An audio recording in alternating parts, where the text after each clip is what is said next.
Hi YouTubers. I'll just check that it's... Yep, I think we're all good. It's slightly raining, so if you get any wind noise and stuff, I'm sorry about that. Just want to do an update video of vehicles. I will be doing a full review of this video, so of this vehicle. So we'll keep your eye out for that one, if this car interests you at all.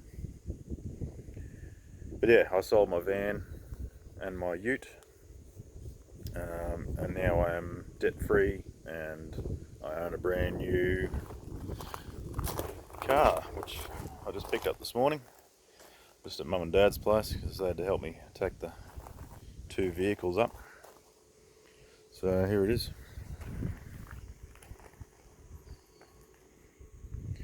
It's a brand new Mazda 3.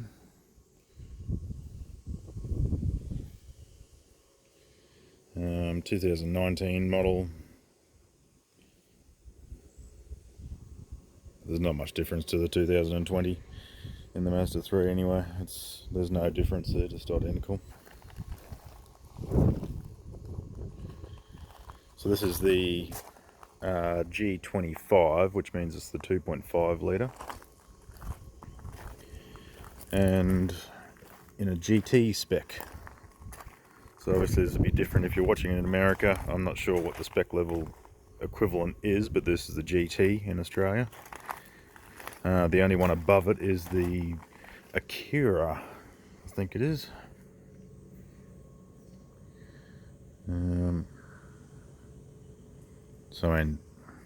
Yeah, wow. So we'll start with a little go here. We'll have a look at the boot space, and there's a nice bit of boot space. And of course, if you remove this and drop your seats down, it will be quite a roomy space in there. I know a lot of people whinge about the boot space in these, but I think it's quite ample for what you know, for the size of car. It's quite ample. Oh, that's right. This has got sense. You just touch here and it. Oh, did I? No, I don't know. Who knows? I haven't worked all those little bits out yet, and that's why I'm not doing a full review yet. This will just be a quick look. It's a very nice door cards, all soft touch plastics, especially the armrests. The armrests are lovely and soft. Putting your arms on, beautiful. So this is obviously the leather seats with the perforated leather. So it won't get too hot in the summer. It'll be fairly ventilated. And because it's a GT, you've got the lovely black hood lining, which I think is just fantastic. And some of you Americans complain that there's no vents in the back seats, but this is Australia. We get vents. So I'm not sure if that's an option for you guys or not. But yeah, we definitely get vents in the back seat.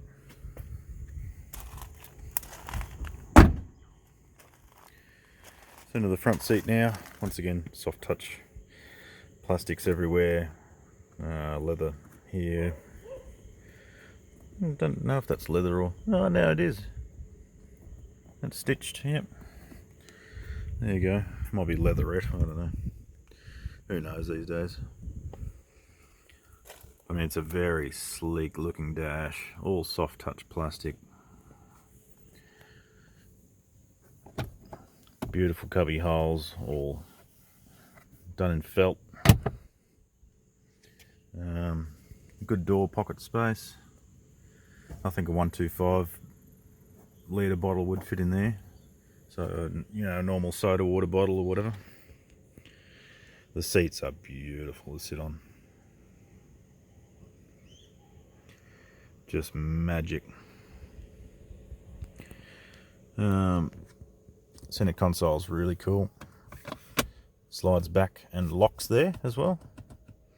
So I suppose if you had something in there that you needed to get to that would just fit in there like that, I don't know, it sort of locks in that position.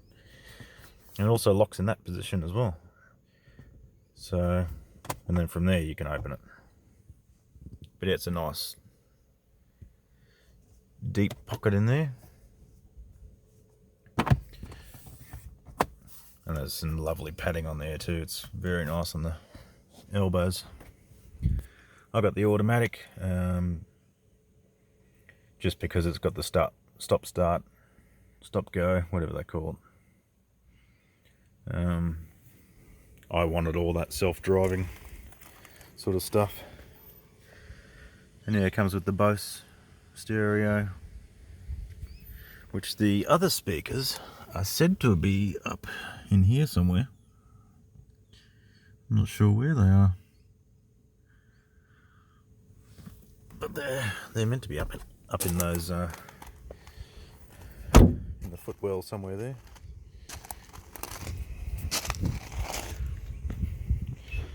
Yeah, it just locked on me. Proximity lock. So we'll have a look in the driver's door.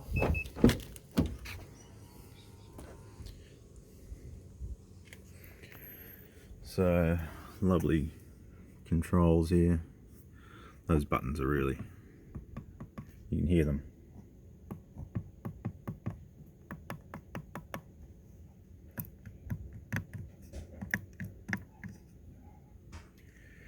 They're lovely buttons, those.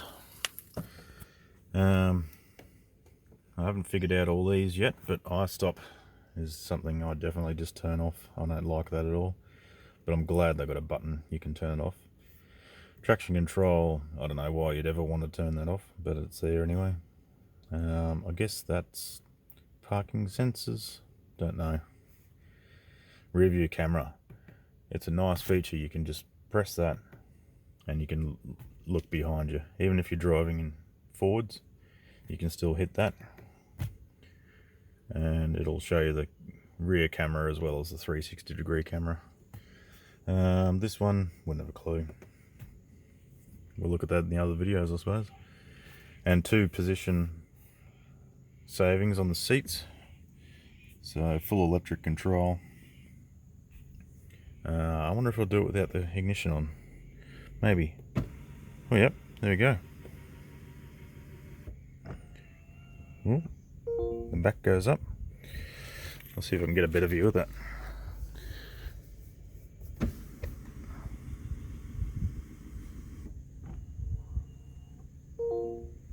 And I'll do it again.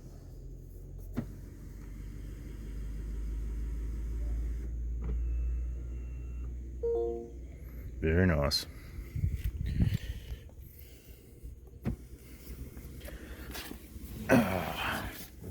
We'll jump inside. So might just have to wipe the lens there. Sorry for the flashing of white. The climate control is very easy. There's not a lot of buttons there, but then again, you don't need a lot of buttons. I mean, I would have done away with the heated seats and the heated steering wheel. Like this, yeah, this is Australia. Really doesn't get that cold. So those 3 buttons, pretty much useless for me. Rear demister, something else that I just rarely ever use. But yeah, these are nice and easy to use to set your temperature, set your fan up here. Very easy to use. It's a shame this camera doesn't have like a wide angle lens on it, because this is really just a lovely place to be sitting. Even up to the black hood lining, the black, you know, sunglasses holder.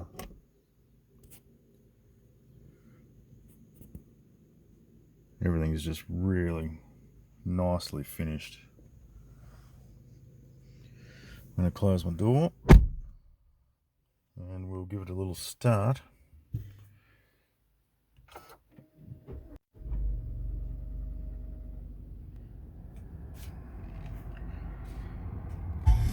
So that was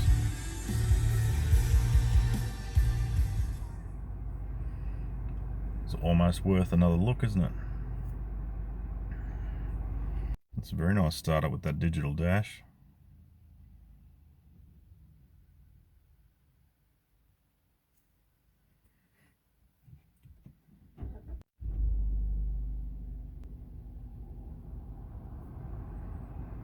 Very nice.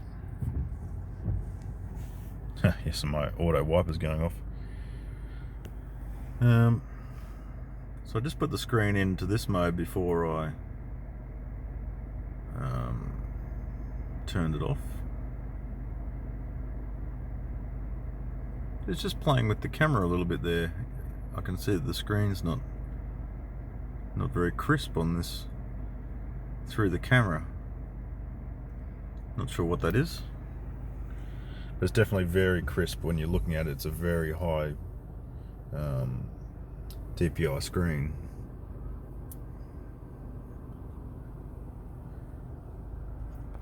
But yeah, these controls are very nice to use. I previously had an MX-5 which had very similar controls to this, just different shape knob basically, but yeah, your back and your home, everything was very similar. Yeah, it's just strange through the camera that screen doesn't look as crisp. Must be just the refresh rate of it or whatever. We haven't had a look at navigation yet. I haven't used it. Yeah, we're not near a road, but when you zoom out you can see, yeah, we're just off the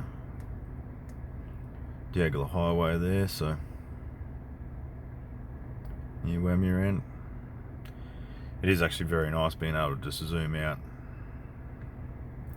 and you know, have a little look around.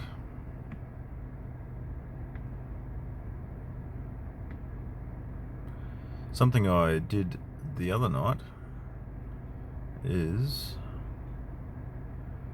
if I can find that spot, yeah, I went down this road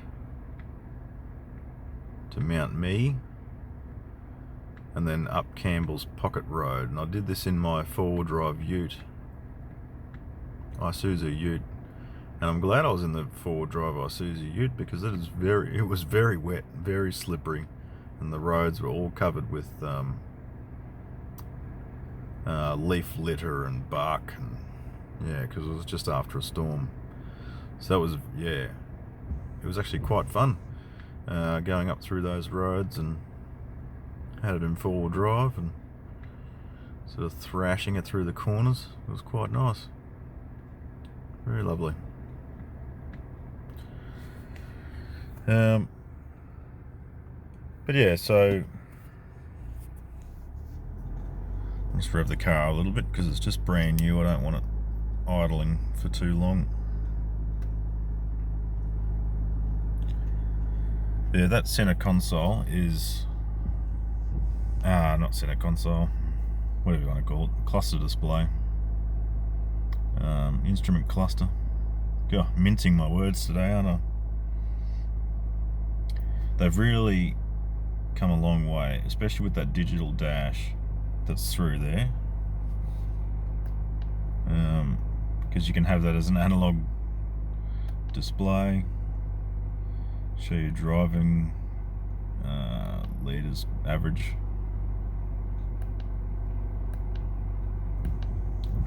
I'm actually using this one at the moment because it sort of shows you a little bit of information about how you're driving, whether you're in the center of the lane, whether you should be steering away from the line, It just gives you a little bit of that feedback, visual feedback.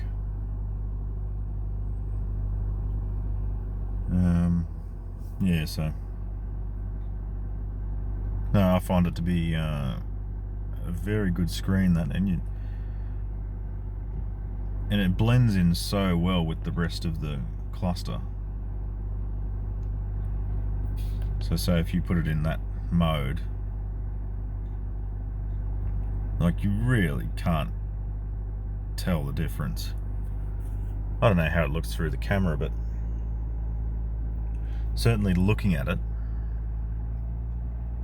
with your own eyes, you can't tell that it's a digital display. It just looks exactly the same as the other two analog meters. So they've done a really good job there. This steering wheel is just magic. Very similar to the MX-5, except the MX-5 was hollow through here. I remember that. But the button layout is a little bit different as well, of course, because you got the radar, cruise control. Yeah.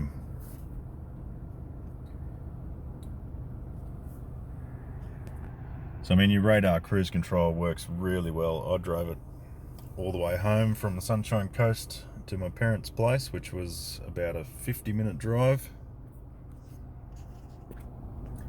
And I didn't hit the accelerator or brake very often at all. I used the accelerator maybe 3 or 4 times during the whole drive, and it's, what was it? It's about, no, it's almost an hour. What was it? I think it says 54 minutes on Google Maps. So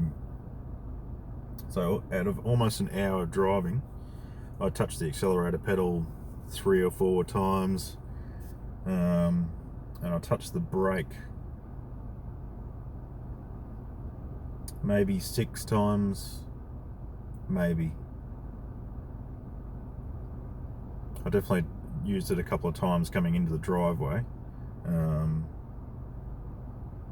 But yeah, while I was on the road, I just set the radar cruise, and if a car pulled in front, the car slowed down. If suddenly there was no car in front anymore, the car would speed up to the speed you've got. And when the cars came to a stop, my car just stopped behind them. It's really amazing, the technology. Like if you said to my grandparents that my car almost drives itself, you know, it does its own steering and it does its own accelerator and brake, they just wouldn't believe you. They just think you're pulling a leg. That's codswallop. But yeah, these days, yeah, it's just amazing what we've got. So yes, this was just a quick review. Just a quick introduction to my new car.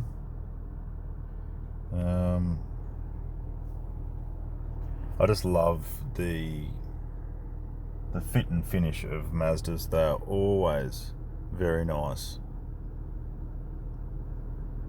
but this Mazda 3 especially, they're just finished beautifully. You know, there's not one spot anywhere that you can see or find. There's no little nooks and crannies that aren't finished nicely. Everything you see, feel, touch is just magic.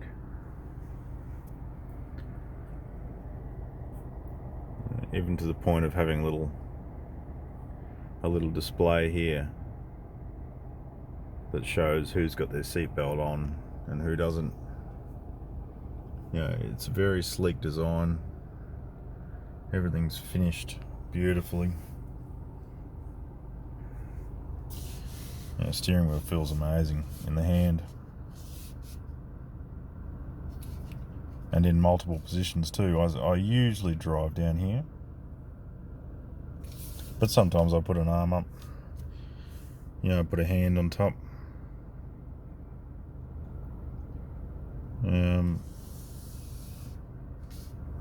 But yeah, it is just beautiful to hang on to in any position, even in here. You know, put your hand in there, perfectly fine. There's a couple of little gizmos in here. So there's a 12-volt outlet. You could put your little fast charger in there for, oh, it opens that way. There I was trying to break it.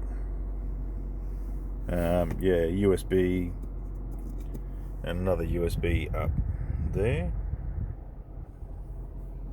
And here I'm pretty sure is your SD card, which that's for your upgradable systems, entertainment and navigation, whatever else.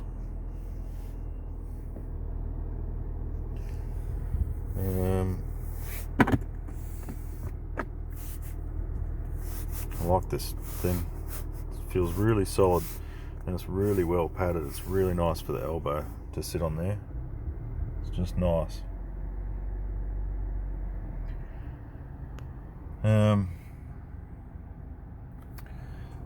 Yeah, so the next video, hopefully I'll find some way of mounting my camera. I don't have a tripod or anything like that, so